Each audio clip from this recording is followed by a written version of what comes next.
When you decide to let go, something remarkable begins to happen, not out there in the world, but deep within the unseen layers of your being. You begin to remember yourself. The self that existed before you clung to people, outcomes, expectations, identities. The self that was buried beneath years of effort, control, fear, and desire. You see, letting go is not a kind of loss, though the ego may scream that it is. Letting go is a return to what is essential, what is true, what was always quietly waiting beneath the noise. The human being, in its ordinary state, is full of attachments. These attachments often masquerade as love, as ambition, as responsibility, but they are frequently born from fear. Fear of being alone, fear of not being enough, fear of uncertainty. We clutch things, not because they fulfill us, but because we are terrified of the silence their absence might bring. But here lies the paradox. It is only in the silence, in the empty space left behind after we release, that we can finally hear the voice of the soul. You have been told that strength is holding on, that to persevere is to maintain your grip, even when your hands are bleeding. But I tell you that strength, true strength, is found in the willingness to loosen your grasp, to say, "This is no longer aligned with who I am becoming. This no longer serves the growth I am called toward. This no longer reflects the inner truth I feel rising within me." Letting go requires trust, and trust is something modern man has nearly forgotten.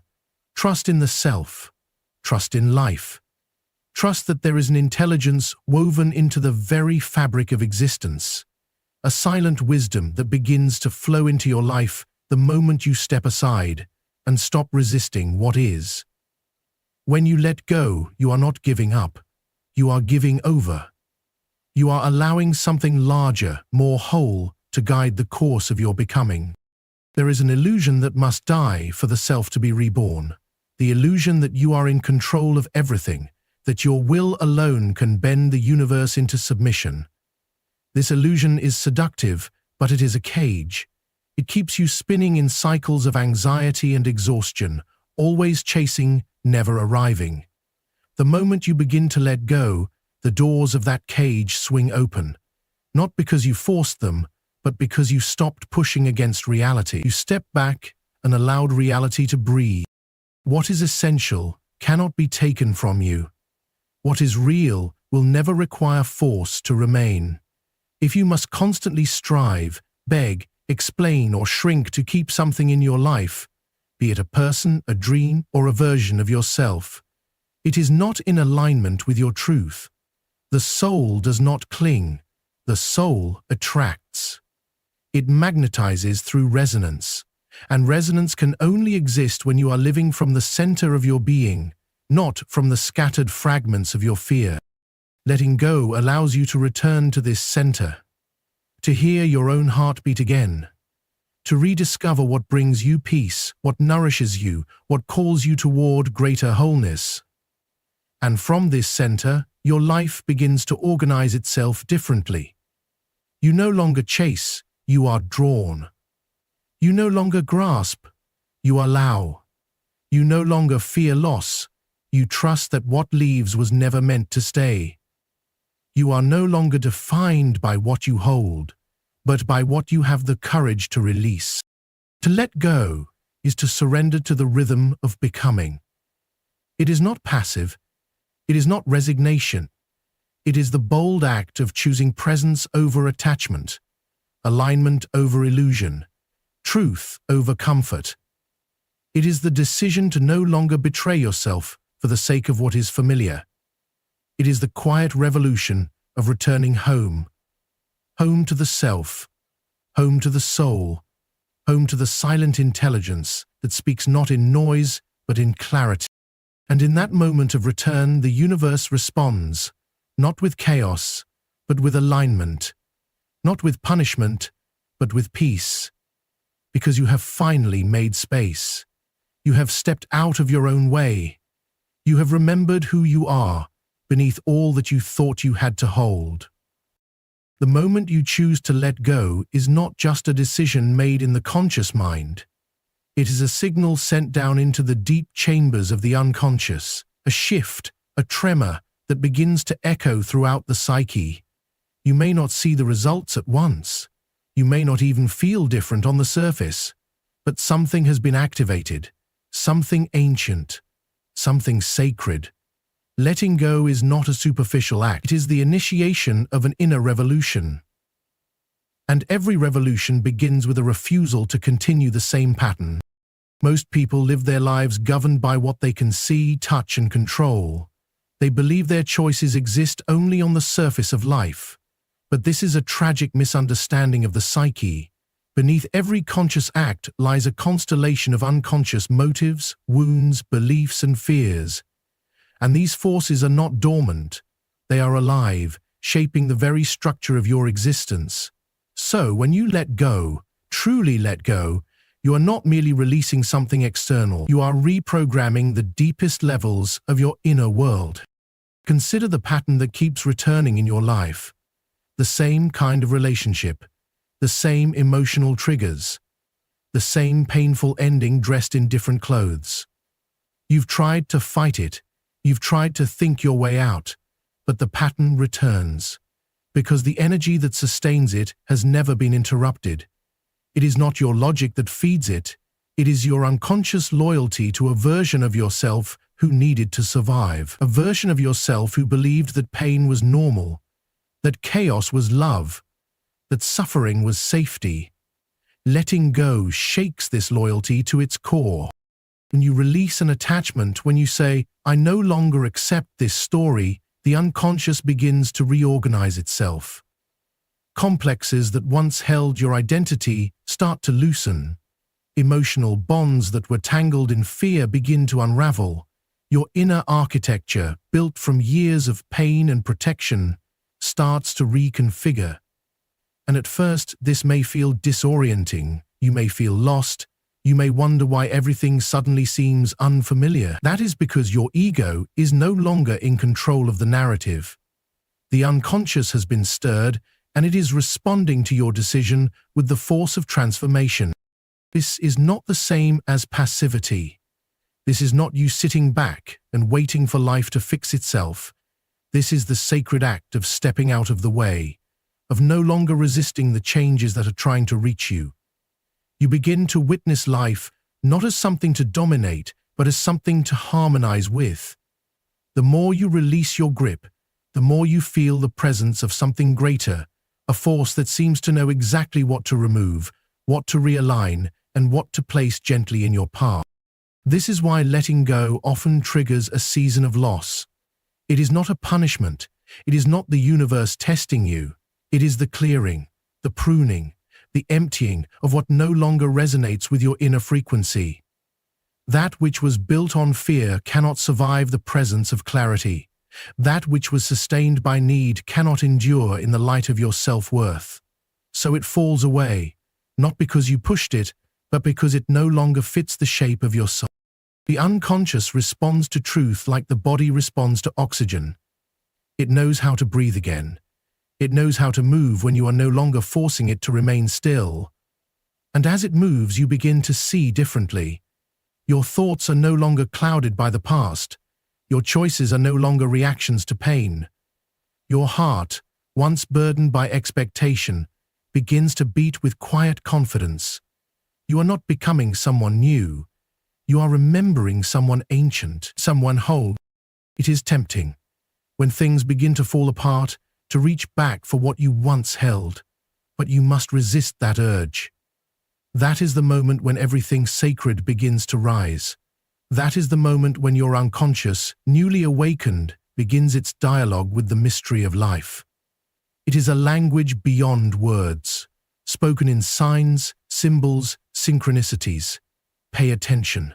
What appears to be chaos is actually precision. What appears to be loss is actually alignment. What appears to be the end is often the beginning of your true path. So, trust the process, not because you understand it, but because it feels like truth. Trust that something in you is wiser than your fear. That letting go is not destruction, it is the deeper reconstruction of a life that finally mirrors your soul. When you truly let go, when the decision is not just made in the mind but anchored in the soul, you begin to notice a subtle yet profound change in the way life moves around you. Things start to fall away, people drift out of your orbit, situations that once held your attention begin to dissolve, and you may wonder, why is this happening? Why does release lead to loss? But it is not loss, it is alignment. What is leaving is simply no longer matching the inner frequency you have stepped into. Life, like the psyche, always seeks equilibrium. And the moment you shift within, the outer world must respond. You see, everything you hold on to, every person, every identity, every pattern, resonates with a certain emotional vibration. Fear has a frequency, so does shame, so does longing, and so does wholeness. When you operate from an inner place of attachment, you attract what sustains that state. If you are unconsciously rooted in the fear of abandonment, you will find yourself in relationships that mirror that fear. If you are bound by a sense of unworthiness, you will magnetize experiences that confirm that belief. This is not punishment, it is reflection. The world mirrors what you are most aligned with within. Letting go begins to change that mirror. It disrupts the old signals. It tells the universe, tells life itself, that you are no longer choosing from the same place. And in response, life removes what no longer belongs to the new frequency you are inhabiting. The conversations that once held your interest become dull. The environments that once felt normal now feel heavy. The people who fed on your confusion no longer recognize you. It is not rejection. It is resonance. Recalibrating. There is a kind of silence that follows this phase, a stillness. It can feel like emptiness, like being alone in a vast unknown. But this silence is sacred. It is the pause between two versions of you, the self who clung and the self who now trusts. Do not rush to fill this space. Let it be what it is.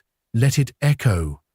This is how life reorders itself, not through noise, but through subtraction. In that emptiness, something new begins to rise. Not outside of you, but within. And what rises begins to draw toward it a different life. Slowly, gently, things that match your new frequency begin to appear. People who do not need you to perform for love. Situations that invite your truth, not your mask. Opportunities that call forth your creativity instead of your survival instinct. But this only becomes possible when the old frequencies have been cleared, when the universe is no longer required to reinforce your wounds, but is free to reflect your healing. You must understand that this is not magic, this is nature. The same law that governs energy governs the psyche. Like attracts like. And so when your inner world becomes lighter, clearer, more honest, your outer world must adjust. Not immediately, perhaps, but inevitably. It cannot help but respond to what you have become. Just as water finds its level, life finds the version of you that you are finally willing to embody. This is why it is so important not to panic when things begin to fall away. That moment of unraveling is the most sacred of thresholds. It is the place where the old world breaks and the new one has not yet fully emerged. If you run back to what is familiar, you re-enter the cycle you were just beginning to leave. But if you stay, if you trust, you will see that life has not abandoned you. It is responding to you. It is clearing space so that the next chapter is written in your real voice, not the voice of your fears. This is not theory. This is the lived experience of those who have dared to release control, those who have chosen alignment over attachment. They will tell you that letting go is not the end of anything, it is the beginning of resonance, of harmony, of a life that no longer requires suffering to feel real. The pain may still exist, but it is no longer in charge. The fear may still whisper, but it no longer dictates the path.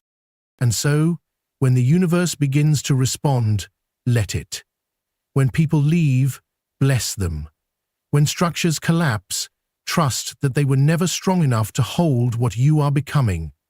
And when the silence grows loud, remember, this is the sound of your soul being heard, perhaps for the first time. When you let go, when you finally loosen your grip on what no longer serves you, something quietly astonishing begins to unfold. Life starts to open doors that were once invisible to you, not because they suddenly appeared, but because your attachment to what was blocked your ability to see them. This is the nature of transformation. It begins not with gain, but with loss, not with more, but with emptiness. And it is in that empty space, the space you feared for so long, that the new begins to stir. There is a reason so many people fear letting go. It is not just the pain of parting or the uncertainty of what might come next. It is the quiet terror of facing the unknown self, the self that exists without the story you've been telling, without the role you've been playing. We hold on not just to people or circumstances, but to identities. We hold on to who we believe we must be in order to feel safe, loved, worthy. And yet, when you finally have the courage to release those beliefs, that is the very moment life responds, not with abandonment, but with offering. But the offering comes from the void. That place that once felt like failure or punishment now becomes the soil in which new life takes root. Most people rush to fill the emptiness. They grab the nearest distraction, the next comfort, the familiar pattern dressed in new language. But nothing real grows in soil that hasn't been cleared. Nothing lasting emerges from a life built on avoidance. It is the void, the sacred, frightening, fertile void, that allows something entirely new to be born. This is the part of the process that few talk about. They celebrate the outcome, the new relationship, the awakened purpose, the unexpected opportunity, but they skip over the stillness that preceded it. They forget that the miracle began in the quiet, that the universe cannot deliver what belongs to your future until you make peace with letting go of what belongs to your past. And so the space between is not a punishment, it is preparation, it is the realignment of your inner world so that you may finally receive what could not reach you before. The self you are becoming cannot emerge in a life built around the self you are no longer willing to be. And so things fall apart, or rather, they fall into truth. What is not aligned begins to dissolve. What was held together by fear begins to lose its grip, and though it may feel like loss, it is actually the clearing of a path that was always there, hidden beneath the debris of your former attachment. When you stop fighting the process, you begin to see that life is not taking from you, it is making room. It is not closing doors, but opening the ones that truly belong to you.